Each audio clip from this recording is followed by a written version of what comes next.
Нэвтрүүлгийн өмнөх дугаараар бид Францын уран үйлдвэрлэгч Orano корпорацийн Tricastin хэмээх цөмийн аж үйлдвэрийн цогцлбортой танилцсан билээ. Харин энэ дугаар дээр Bessin гэдэг байгууламжтай танилцах болно. Франц улсын Bessin хот дахь Oraногийн судалгаа хөгжүүлэлтийн цогцлбор дээр байна. Энд томоохон өмнө нь томоохон юм ураны уурхай байжгаад тэр газрыг нь нөхөн сэргээгээд байгалийн онцлогийг нь буцаан бий болгоход дээр нь маш том дэлхийд тэргүүлэх юм судалгааны хүрээлэнг байгуулсан байна. Энэ судалгааны цогцлборын дотор харьяалагдах салбарууд маш сонирхолтой юм салбарууд байгаа. Тэр салбаруудын тухай та бүхэн дуудахгүй дэлгэрэнгүй мэдээлэл хүргэх болон жишээлбэл яг одоо миний хойно цацраг идэвхт бодисоос ямар юм инновацууд гаргаж болох вэ гэдгийг судалдаг юм маш том төв байна.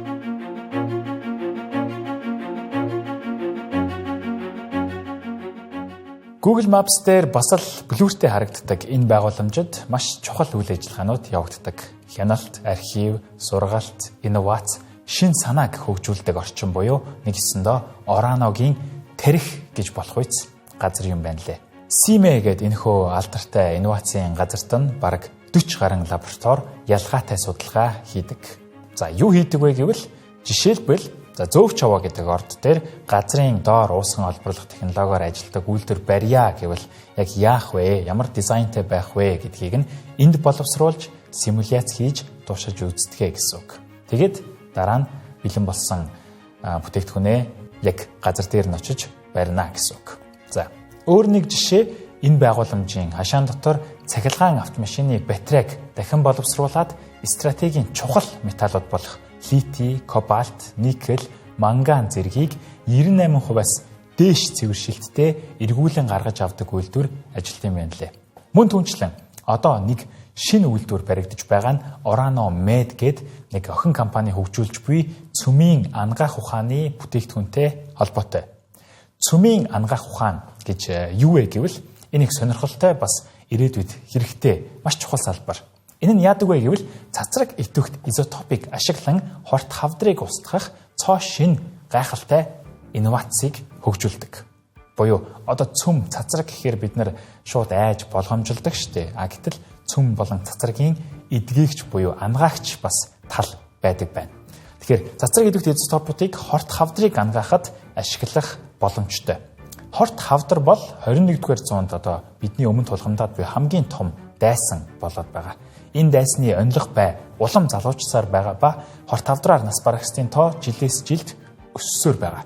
Жил болгон 10 сая хүн буюу одоо Монгол улсын хүн амыг 3 нуглах хэмжээний хүмүүс хорт хавдраар нас барж байгаа. Тэгвэл хорт хавдартай хэрхэн тэмцэж байна вэ гэвэл хэд хэдэн арга бий дагцгүй эдгээр дундаас цөмийн ангаах ухааны эмчилгээ нь сүүлийн жилүүдэд өндөр найдвар төрүүлээд байгаа шинэ технологи юм. Энэ салбарт Orano Med компани Alpha Medix хэмээх хорт хавдрын эсийг онож очоод альфа цацрагаар шарж устгадаг технологи маш амжилттай хөгжүүлэгдэж байгаа. Тэд 10.6 цагийн настай буюу хагас задралын хугацаатай харт тугалахын 212 гэдэг изотопыг ашиглаад түүнээс ялгарах альфа цацрагийн тусламжтайгаар хорт хавдрын эсийг устгах арга зохион бүтээсэн байна. Альфа цацраг нь харьцангуй том буюу хүчтэй, гэхдээ маш ойрын нөлөөтэй учраас эрүүл эсэд бол аюулгүй, гэхдээ хорт хавдрын эсэд бол яг л шотконоор буудаж байгаа юм шиг үр дүнтэй үйлчлэлт юм байна. Хорт хавдрын эсээ мэдээж яаж олж буудах вэ гэвэл цацрагийн үүсвэр буюу одоо тэрхүү изотопыг зөөвөрлөдөг молекул гэж би энэ голцоо тухайн одоо нөгөө бай буюу хорт хавдрын эсийн эсрэг бие эсвэл пептид байдаг ажээ. Эдгээр зөөвөрлөгч нь хавдрын эсийн гадаргуу дээрх тусгай рецепторуудыг таньж зөвхөн тийшээ очиж наалдах ба дагуулж очсон нөгөө изотопийнх нь альфа цацраг нь хавдрын эсийн ДНХ-г устгаж үржлийг нь зогсоодог байна. Гэхдээ 10 цагийн дотор бүрэн задарч доктортой одоо атом болон хувирдаг учраас эрүүл эсэд ер нь бол тийм ахтар нөлөөлөхгүй гэж байгаа. Тэгэхээр энэ бол асар нарийн бүр гайхалтай технологи байгаа биз? Хэрв энэ эмчилгээ хэрэглээнд нэвтэрвэл маш олон хүнийг аврах асар том үүд хаалга нэгдэх юм. Энэхүү эмчилгээ нь клиникийн фаз 1, 2 дугаар туршилтуудаа дуусгасан ба одоо фаз 3 руугаа шилжсэн буюу ойрын хугацаанд хэрэглээнд нэвтэрнэ гэсэн мэдээ бий. Тийм ч учраас Bessing гэдэг энэхүү байгууламж дотор хэдийнэ үйлдвэрээ бариад эхэлчихсэн байна лээ. Тэгээд хавдрыг үр дүнтэй үнэхээр устгаж чадах юм бол энэхүү технологи баг Нобелийн шагнал авах үйс томоохон нээлт болох юм а гэж хэлж баг болно. За та бүхэнд Orano Med гэдэг энэхүү компани үйлдвэрлэл хариуцсан захирлын ярилцлагыг хүргэе.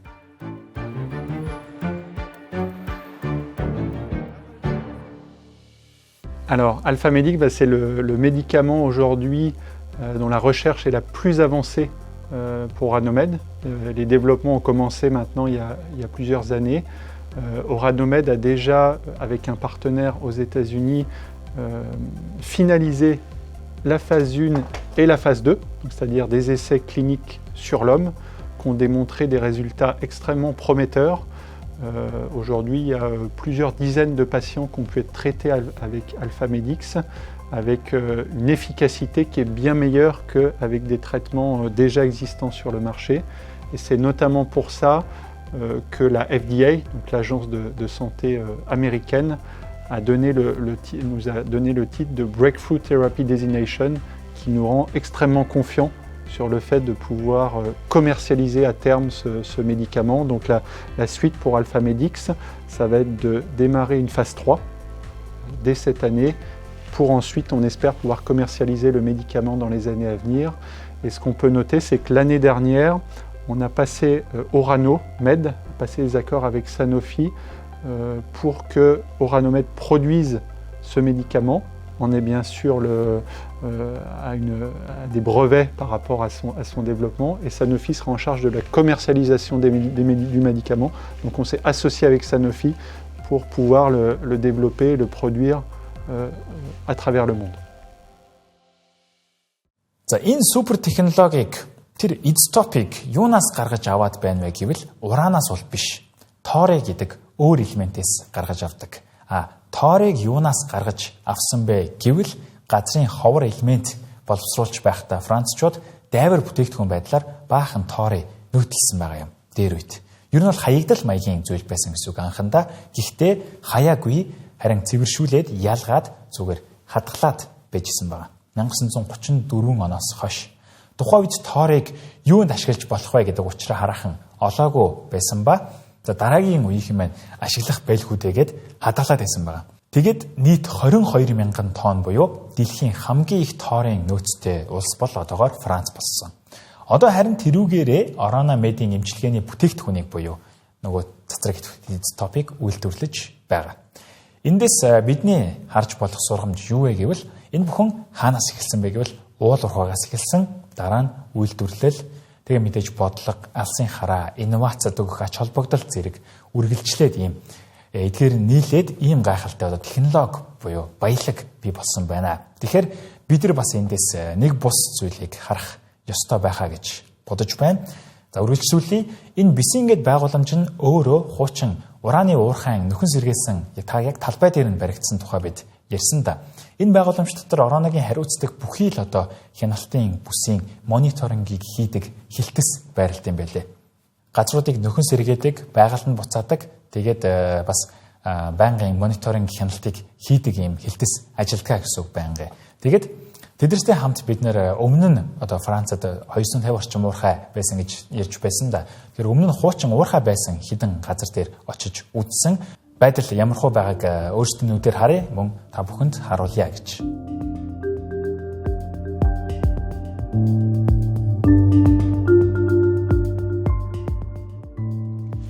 Энэ бол хуучин ураны уурхай байсан газар. Үнийг ямар гайхалтай нөхөн сэргээснийг бид бүхэн харж байна. Энд нийт 18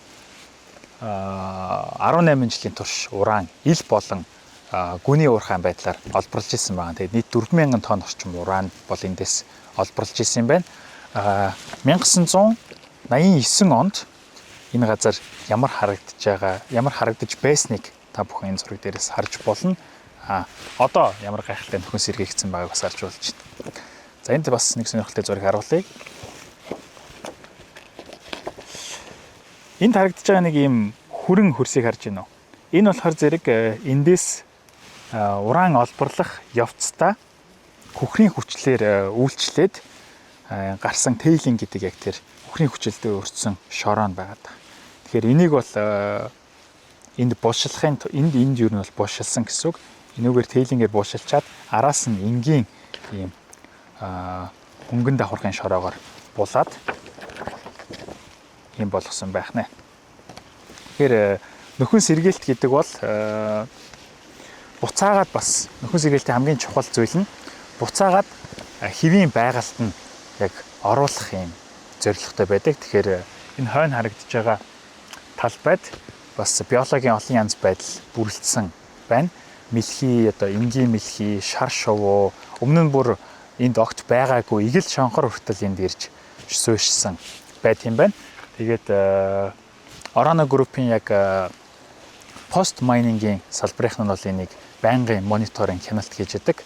Усны, гадаргын болон геологийн төрөл бүрийн хэмжилт хяналтыг бол байнгын хийж идэм байна. Хариуцлагатай уул уурхайн нөхөн сэргээлтийн бодит жишээг бид эндээс харж болохоор байна.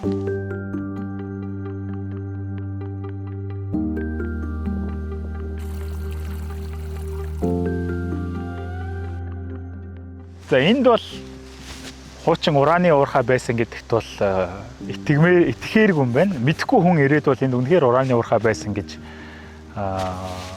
таамаглахааргүй ямар гайхалтай нөхөн сэргээсэн байгааг та бүхэн харж болж байна. Гэхдээ баримт нь бол энд байна. 1993 онд энд Puy-do Lage гэдэг ийм ураны уурхай байсан байна. Тэндээс ердөө 100 тонн уран олборлсон гэдэг. Тэгээд 100 тонн ураны төлөө ийм том ил уурхай байсан гэд та боддоо. Гэтэл манай зөөвч аваагаас бол жишээ нь жилд 2500 тонн уран гарна шүү дээ. Тэгэхээр маш жижиг баг нөөцтэй юм ураны 250 орчим уурхай байсан гэдгийнх нь одоо нэг жишээ нь энэ байна. За тэгээд энийг нөхөн сэргээгээд ийм болсон байна. Тэгэхээр энэ харагдаж байгаа хэсэг бол эндээс гарсан шороог тэр цаана ингээ овоолдог байсан байгаа. Гэхдээ тэрэн дээр нь одоо битүү мод ургасан байгаа. Буюу энэ хэсгийн мод буюу тэр цаана харагдаж байгаа модыг бол ерөөсөө Ороныгийн инженерүүд өөрсдөө тарьсан гинэ.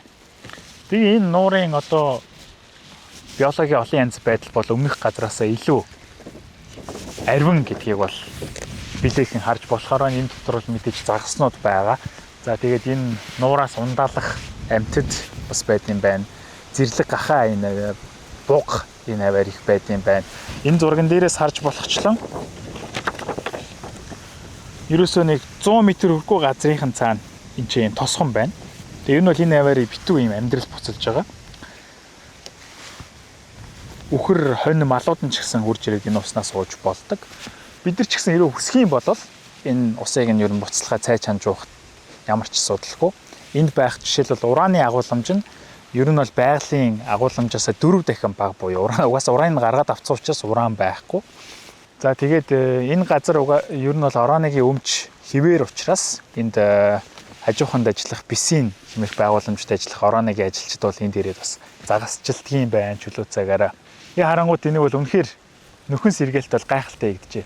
Магадгүй монголчууд биднэрт ийм дасал биш юм дүр зураг байгаад байгаа. Бидэрт бол нэг ийм нөхөн сэргээлт гэхээр ийм итгэмээргүй зүйл юм шиг харагдаж байгаа зүйл энд яг бодит болцсон байгаа нь харагдаж байна. Эндээс бид нар авах сургамж бол асар их. Бид нар өөрсдийнхөө газарт өөр юмсыг хандахгүй жижиг том уурхайнууд яаж одоо хариуцлагаасаа зүхтаж нөхөн сэргээлт хийхгүй орхидог билээ тийм ээ. Гэтэл энийг нөхөн сэргээж бол нөхөн сэргээхээс илүү буцаад байгальд нь авчрах гэдэг бас юм чухал ойлголтын бодит жишээ бол энэ байна.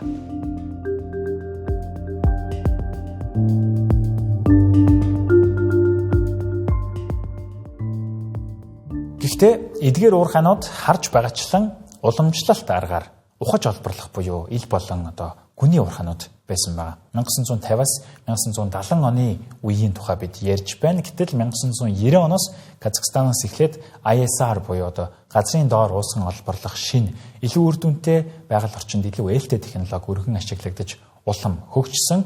Манайд энэхүү шинэ технологи шинэ гэхдээ туршигдаад бас олон жил болж байгаа энэхүү технологи манайд ашиглагдах ба яг ямар хөө процесс болж өрнөх вэ? Ирээдүйд ер нь яг юу болох вэ? 50 100 бүр 2000 жилийн дараа юу болох вэ гэдэг одоо симуляцийг хүртэл бид нар яг энэ дугаар дээрээ тайлбарлаж байсан шүү дээ. Хэрвээ эдгээрийг үзээгүй хүмүүс байх юм бол үзээрэй гэж зөвлөмөр байна. Шаардлагатай мэдээллийг шат дараалалтайгаар авах нь зүйтэй болов уу гэж бодож байна. За тэгээд энэ бүхэн биднийг сүүлчийн том асуулт руу хөтлөж байгаа юм а. Монгол улсын уран Францад ямар хэрэгтэй вэ?